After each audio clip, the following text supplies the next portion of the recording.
салом бинандагони азиз, имрӯз мо барномае дорем бо барбери машҳури тоҷик Абдулло Шарипов. Шуморо ба барнома хушомадед мегӯем. Ака Абдулло, ҳамагон пеш аз ҳаҷ рафтан чандсолаҳо тайёрӣ мебинанд, вале мо шуморо дидем яку якбора ҳангоми сафар дар сторизи худ гузоштед ки ба ҳаҷ рафта истодаед. Ин сафари шумо ба худи шумо ҳам ногаҳонӣ буд? ҳамагон орзу мекунанд, дар дил як нақшае доранд, як орзу ҳавасе доранд ки ба хонаи худо зиёрат раванд. ман из солҳои дароз орзу мекардам ки зиёрати Каъбаро рафта омадан ин чиз орзуи ман буд. дар моҳи шарифи Рамазон мо ки рӯза гирифтем, як моҳ даҳаи охир ман ба ҳаҷ рафтам. як рӯз мешиштам ҳамҷои корда телефонда назар мекардам ки якчанд рафиқома дидам дар ҳаҷ карда истоданд. як шавқе дар дилам пайдо шуд, як чиз маро фаро гирифту ростӣ дарҳол занг задам, гуфтам ба ман чипта нависед, ман ба ҳаҷ меравам. овозест ки Абдулло Шарипов аз пулҳои ҷамъ намуда дар Гив ба ҳаҷ рафт? Не, ин дурӯғи маҳз аст. маъмулан мардуми тоҷик сараввал яъне падар модари худро ба ҳаҷ меравон мекунанд. оё падар модари шумо ба ҳаҷ рафтанд ё аввал шумо рафтед? албатта аввал падару модарро ба ҳаҷи фарзӣ равон кардем, баъдан худам ба умра рафтам, то ки ҳамсарам, оилаам, модарам, фарзандамро боз якҷоя солҳои оянда. таассуроти худро дар зиёрати хонаи худо мегуфтед, чӣ шуморо бештар ба ҳайрат овард? ростӣ ҳар қадаре ки дар бораи хонаи худо қисса кунем ҳолам кам аст, чунки бениҳоят макони муқаддас аст. ҳар як гӯшаву канори Маккаву Мадина дар дили инсон нақш мебандад.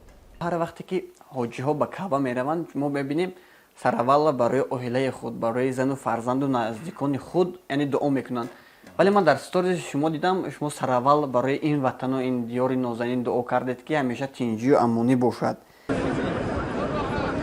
бисмиллаҳи роҳмани роҳим. аллоҳи меҳрабон тамоми мардуми тоҷики моро сарбаландӣ насиб кунад, сарзамини моро ободию оромию тинҷӣ амонӣ насиб кунад. аллоҳи меҳрабон аз чашми бад миллати моро нигаҳ бидор, ватани моро нигаҳ бидор. аллоҳи меҳрабон тамоми модарони тоҷика фарзанд насиб бин, хушбахтӣ насиб бин. аллоҳи меҳрабон тамоми мардуми тоҷика насиб бин зиёрати Маккаро.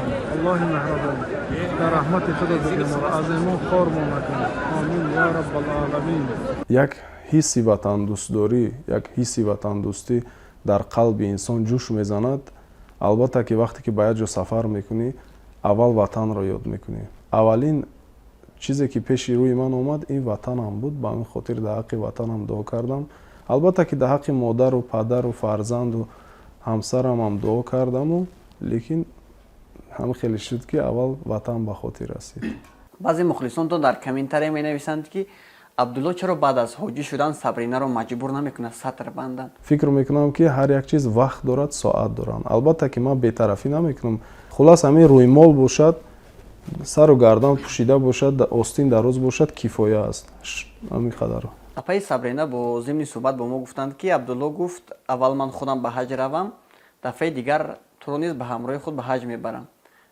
сафари ояндаи шумо ҳамроҳи апаи Сабрина ба ҳаҷ кай нақша ният доред? ҳар вақте ки Аллоҳ розӣ бошад, тақдирот кашида бошад, лекин дар фикрам аст ки рӯзҳои наздик ҳам ки набошад, моҳҳои наздик, дери як сол баъд. мо бохабар шудем ки шумо як саҳифаи хайриявӣ шудаед. мақсади шудани ин саҳифа дар чӣ аст?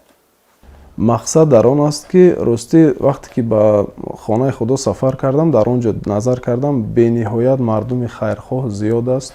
хайр аз қариб ки зуд ба чашм мерасад, ҳама ба ҳама ёрдам мекунад. ҳеҷ кас эҳтиёҷ ба ягон чизе надорад, ба ягон касе надорад. ба ҳамин хотир ман низ хостам ки тамоми шаҳрвандои шаҳри Душанбе, ватани азизамон, Тоҷикистони азизамон мисли ҳамагон зиндагӣ кунанд. тарзе зиндагӣ кунанд ки аз ягон чиз танқисӣ накашанд. нафаре ҳаст ки масалан ба ҷарроҳӣ эҳтиёҷ дорад ё ин ки ба ягон чизе эҳтиёҷ дорад, мо ҳама якҷоя дастаҷамъона шуда дасти кӯмак дароз кунем, то ки мушкилиашро бартараф кунем, эҳтиёҷ ба нафари дигар накунад. ба ҳамин хотир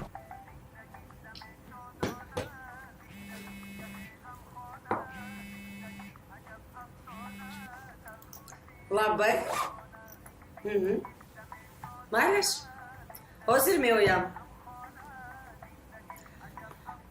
Kelinjon. Labay. Man mehmoni meravам. Дар бораи тозакории ту бисёр таърифҳо кардам.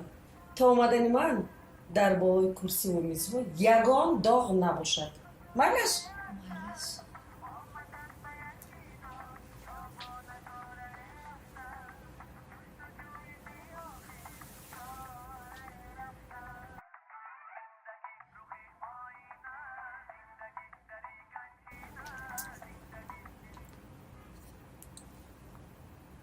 Ассалому алайкум. Шумо ба хизматрасонии тозагии Қолин сервис занг задед. мизу курсиҳоро тоза кардан дар кор. ташаккур. شیرین پیمانه زندگی دم شادانه زندگی گه غمخانه زندگی عجب افسانه تلخ و شیرین پیمانه یک بهانه بودن یا یک اشاره رفتن چون سفینه موندن یا چون قطاره رفتن آمدن به یک دیدار یا با نظاره رفتن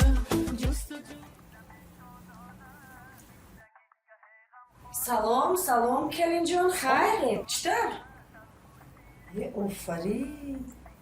Офарин, офарин. Вай, вай, вай, вай, вай. Қандата зан. Таърифҳо беҳуда набудааст, а?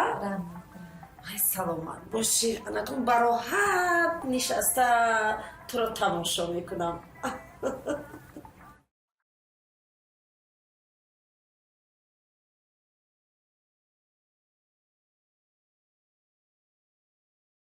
мегӯянд ба хонаи худо рафта ҳоҷӣ шудан ҳаёти инсонро тағйирот ворид мекард. Яъне дар ҳаёти инсон ҳоҷӣ шудани шумо дар ҳаёти шумо чӣ тағйирот ворид кард? тағйирот ҳаме ки боз ба дин наздиктар, эҳтиром нисбати падару модару миллату ватан боз зиёдтар мешавад. мухлисон аз рафти сохтмони шумо тез тез бохабар мешуданд.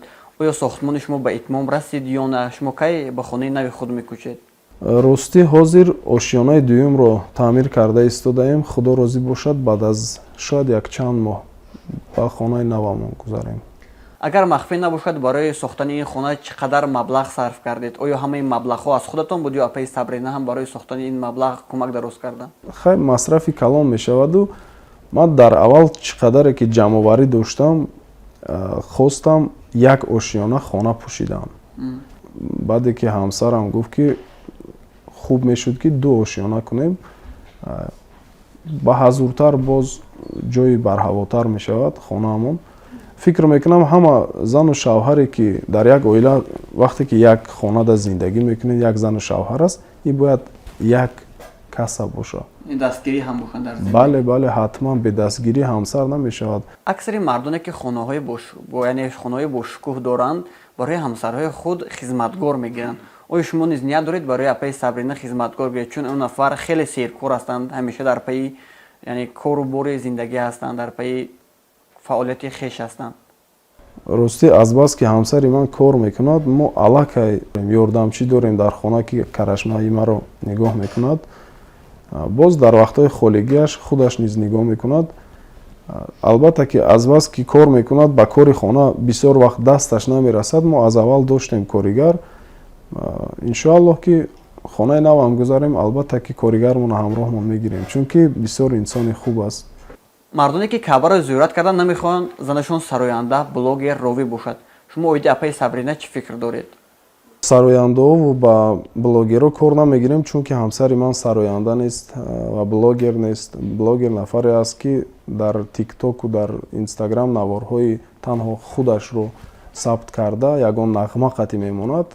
вай дигар чиз аст, вай блогер шояд ҳисобида шавад, лекин ҳамсари ман саҳифаи худро пеш мебарад. як саҳифаи шахсие ки аз худаш аст ки пеш мебарад, ҳамин қадар аст. фикр мекунам боке надорад кор кардан. дар зиндагӣ мардон ду намуд мешаванд. як намуде ҳастанд ки тамоми сиру асрори худро ба ҳамсари худ мегӯянд, яъне ҳамдарду ҳамрози худ, яъне зани худро медонанд. вале мардоне низ ҳастанд ки умуман тамоми сиру асрорашонро аз занашон пинҳон медоранд. Абдулло Шарипов аз кадом намуди инҳост? албатта ки ҳастай суханое ки бояд ҳамроҳи модару падар маслиҳат кунӣ. баъзан вақт мешавад ки роз ба худованд мекунӣ, бояд ба худованд роз кунӣ. баъд дар зиндагӣ бисёр мавридҳое меояд ки ҳамроҳи ҳамсар бояд ҳамроҳи зан шишта маслиҳат кунӣ, чунки кори бо маслиҳат хубтар аст. ба ҳамин хотир баъд аслан ман ягон сирри пинҳонӣ надорам. ман озод зиндагӣ мекунам. шумо зебогии занро ака Абдулло дар чӣ мебинед?